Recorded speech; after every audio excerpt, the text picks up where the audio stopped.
Make it rain. Make it rain down, Lord. Make it rain. Make it rain. Make it rain. Make it rain down, Lord. Make it rain.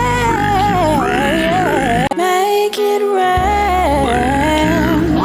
Make it rain. Yes. Yes, Lord. Make it rain. Oh, what a good call to have the Lord make it rain. Make it rain down his spirit upon his people. I was talking with a friend earlier, and he was sharing some things with me, and I let him know that one of the fullest sanctuaries is to be in the presence of God, away from all the distractions and the complications of this world, and was just trying to encourage him. He's going through a period where I think he feels like there's some isolation, and I had to remind him that even though like the mountaintop, like where Jesus was with his favorite disciples, and they were alone on the mountaintop together at the Mount of Transfiguration, that even though those moments are good and they're encouraging, that we need moments like Gethsemane, where he was in the garden, and those same favorite disciples couldn't even stay awake to pray with him. And he was by himself in the garden, just he and the presence of the Lord. And I encouraged him and said that sometimes we have to go through a Gethsemane for the victory to be revealed. And that's very, very true. So I don't know why that even came out tonight. Maybe I need that tonight. Maybe someone else needed that tonight. But that was something that definitely encouraged me tonight. So tonight I wanted to do a little reading. I have these Spurgeon sermon volumes that I had someone buy me one Christmas, and I love having the physical book that I can hold and read and touch and highlight in and circle and all of that, especially with my Bibles. I do that more with my Bibles than with these. But I like the physical. But this stuff is available online for free. This is the Spurgeon Center. If you Google it, you'll actually, let me flip over to that. Sorry. So this book that I was showing you, that is one of a multi-volume set. This is actually volumes 1 and 2, and I've got multiples over there on my bookshelf of all of the volumes of Spurgeon's sermons. But man, it's right here at your fingertips on the internet. So that's very handy for us. That makes it a little easier for me to share that online and for us to look at it together. So that's what I wanted to do.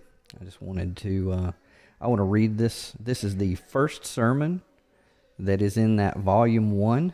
So it's volume 1, sermon 1 from Charles Spurgeon, who is called the Prince of Preachers. That's his moniker, his one of his namesakes. And the language, obviously he was from a different time and a different place, so the language is a little different, but man, his sermons are really, really good. So I enjoy them, and I just thought I'd do some reading tonight and see where it takes me, see if it takes my heart anywhere that I need to go tonight. I'll welcome you guys to join me, to join along and chat, or just listen or watch. If you have any questions, you have any comments, please feel free to post live now, or even if you watch this after, leave some comments and I'll be happy to follow up with you. I am not a Bible scholar. I am not a Bible teacher. I am a student of this word. I have one teacher, and that is the Holy Spirit, that God provides to me to help me receive and understand His Word, and to write His Word upon my heart. So I'm sure I will fall short of perfection in this recording, and I pray that you would just give me some grace, extend some grace to me. I'm just trying to learn. I have found doing this and studying these things is valuable and helpful to me.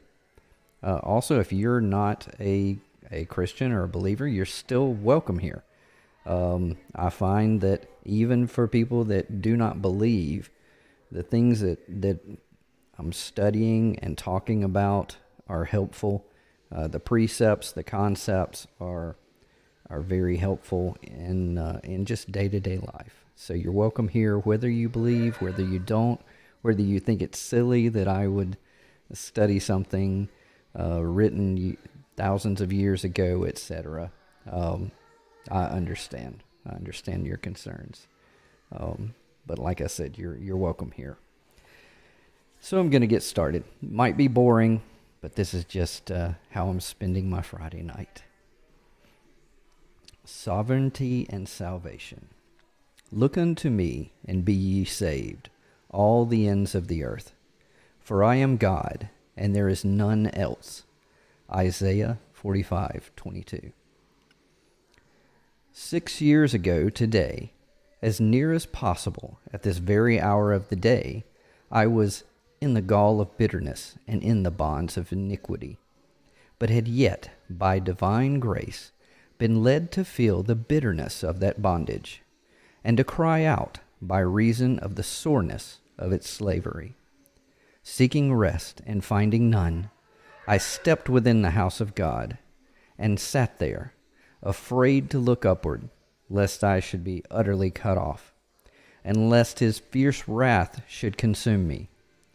The minister rose in his pulpit, and as I have done this morning, read this text, Look unto me, and be ye saved, all the ends of the earth, for I am God, and there is none else. I looked that moment. The grace of faith was vouchsafed to me in the self-same instant, and now I think I can say with truth, ere since by faith I saw the stream, His flowing wounds supply, redeeming love has been my theme, and shall be till I die. I shall never forget that day, while memory holds its place, nor can I help repeating this text whenever I remember that hour when I first knew the Lord.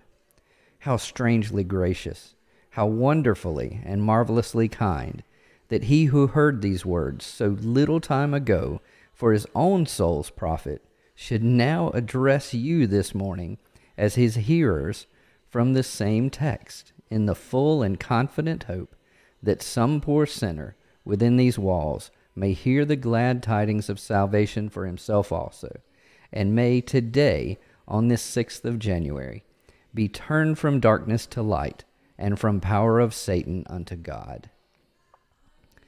If it were within the range of human capacity to conceive a time when God dwelt alone, without His creatures, we should then have one of the grandest and most stupendous ideas of God. There was a season when as yet the sun had never run its race, nor commenced flinging its golden rays across space to gladden the earth. There was an era when no stars sparkled in the firmament, for there was no sea of azure in which they might float. There was a time when all that we now behold of God's great universe was yet unborn, slumbering within the mind of God, as yet uncreate and non-existent. Yet there was God, and He was over all blessed forever. Though no seraphs hymned his praises, though no strong-winged cherubs flashed like lightning to do his high behests, though he was without a retinue, yet he sat as a king on his throne, the mighty God, forever to be worshipped, the dread supreme, in solemn silence, dwelling by himself in vast immensity, making the placid clouds his canopy, and the light from his own countenance forming the brightness of his glory. God was, and God is. From the beginning, God was God, ere worlds had beginning. He was from everlasting to everlasting. Now when it pleased him to create his creatures, does it not strike you how infinitely those creatures must have been below himself? If you are potters, and you fashion upon the wheel a vessel, shall that piece of clay arrogate to itself equality with you? Thus will it be from you, because you have been in part its creator. So where the Almighty formed his creatures, was it not consummate impudence that they should venture for a moment to compare themselves with him?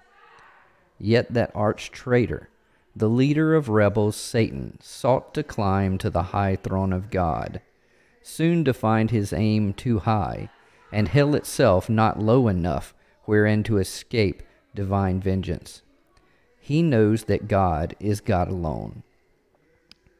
Since the world was created, man has imitated Satan, the creature of a day, the ephemera of an hour, has sought to match itself with the eternal. Hence it has even been one of the objects of the great Jehovah to teach mankind that he is God, and beside him there is none else. This is the lesson he has been teaching the world since it went astray from him. He has been busying himself in breaking down the high places, in exalting the valleys, in casting down imaginations and lofty looks, that all the world might know that he, Lord, is God alone. He can create, and he destroy. This morning we shall attempt to show you, in the first place, how God has been teaching this great lesson to the world, that he is God, and beside him there is none else. And then secondly, the special way in which he designs to teach it in the matter of salvation. Look unto me, and be ye saved, for I am God, and there is none else. First then, how has God been teaching this lesson to mankind? We reply, he has taught it, first of all, to false gods, and to the idolaters who have bowed before them. Man, in his wickedness and sin, has set up a block of wood and stone to be his maker, and has bowed before it. He hath fashioned for himself out of goodly tree an image made into the likeness of mortal man, or of the fishes of the sea, or of creeping things of the earth. And he has prostrated his body, and his soul too, before that creature of his own hands, calling it a god, while it had neither eyes to see, nor hands to handle, nor ears to hear. But how hath God poured contempt on the ancient gods of the heathen? Where are they now? Are they so much as known? Where are those false deities before whom the multitudes of Nineveh prostrated themselves? Ask the moles and the bats, whose companions they are, or ask the mounds beneath which they are buried, or go where the idle gazer walketh through the museum. See them there as curiosities, and smile to think that men should ever bow before such gods as these. And where are the gods of Persia? Where are they? The fires are quenched, and the fire worshipper hath almost ceased out of the earth. Where are the gods of Greece? Those gods adorned with poetry, and hymned in most sublime odes. Where are they? They are gone. Who talks of them now, but as things that were of yore? Jupiter, doth anyone bow before him? And who is he that adores Saturn? They are passed away, and they are forgotten. And where are the gods of Rome? Doth Janus now command the temple? Or do the Vestal virgins now feed their perpetual fires? Are there any now that bow before these gods? No, they have lost their thrones. And where are the gods of the South Sea Islands, those bloody demons before whom wretched creatures prostrated their bodies? They have well nigh become extinct. Ask the inhabitants of China and Polynesia, where are the gods before which they bowed? Ask, and Echo says again and again, they are cast down from their thrones, they are hurled from their pedestals, their chariots are broken, their scepters are burnt in the fire, their glories are departed. God hath gotten unto himself the victory over false gods, and taught their worshippers that he is God, and that beside him there is none else. Are their gods still worshipped, or idols before which the nations bow themselves? Wait but a little while, and ye shall see them fall. Cruel juggernaut, whose car still crushes in its motion the foolish ones who throw themselves before it, shall yet be the object of derision. And the most noted idols, such as Buddha and Brahma and Vishnu, shall yet stoop themselves to the earth, and men shall tread them down as mire in the streets. For God will teach all men that he is God, and that there is none else. Mark ye yet again how God has taught his truth to empires. Empires have risen up, and have been gods of the era. Their kings and princes have taken to themselves high titles, and have been worshipped by the multitude.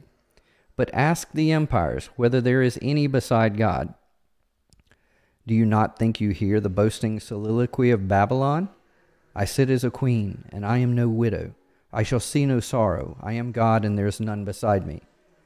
And think ye not now, if ye walked over ruined Babylon, that you will meet aught save the solemn spirit of the Bible, standing like a prophet, gray with age, and telling you that there is one God, and that beside him there is none else? Go ye to Babylon, covered with its sand, the sand of its own ruins.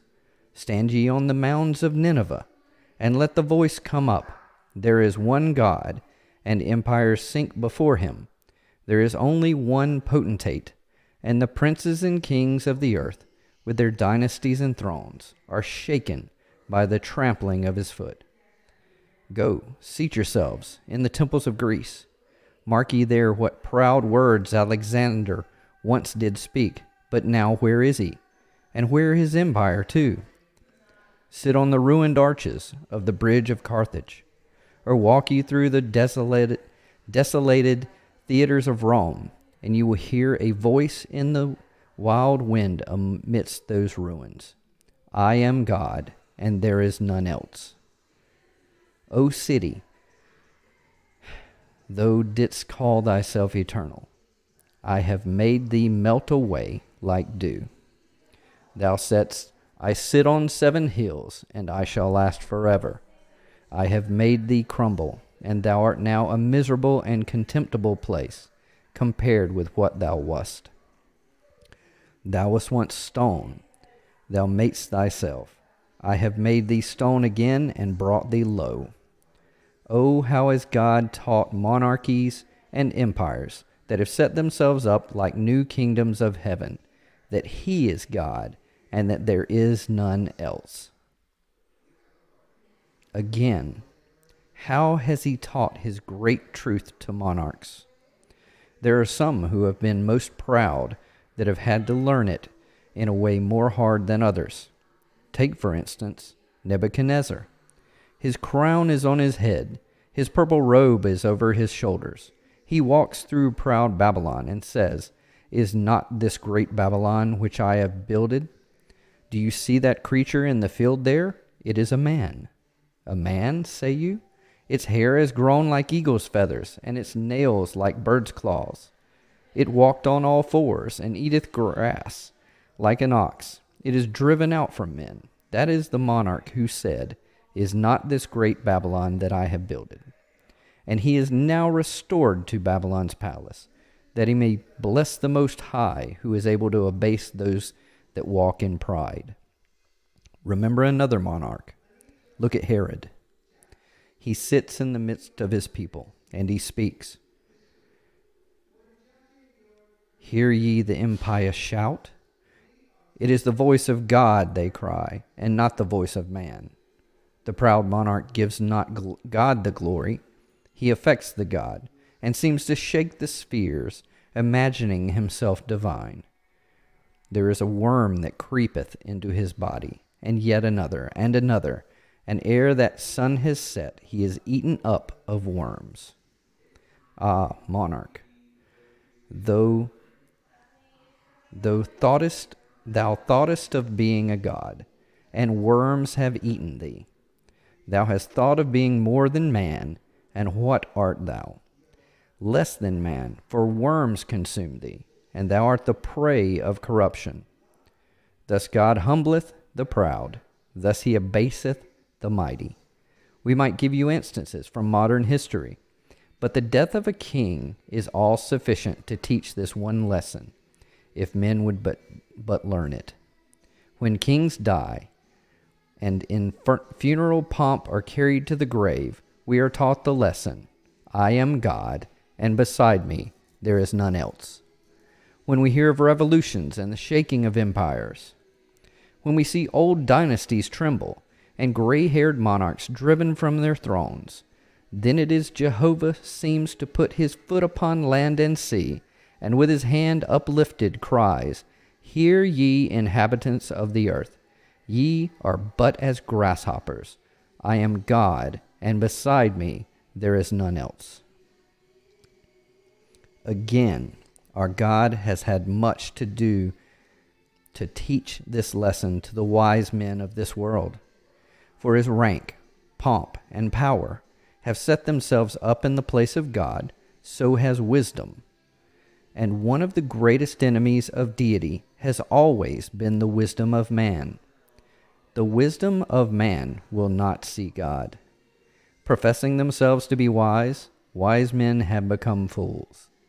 But have you not noticed, in reading history, how God has abased the pride of wisdom? In ages long gone by, he sent mighty minds into the world, who devised systems of philosophy.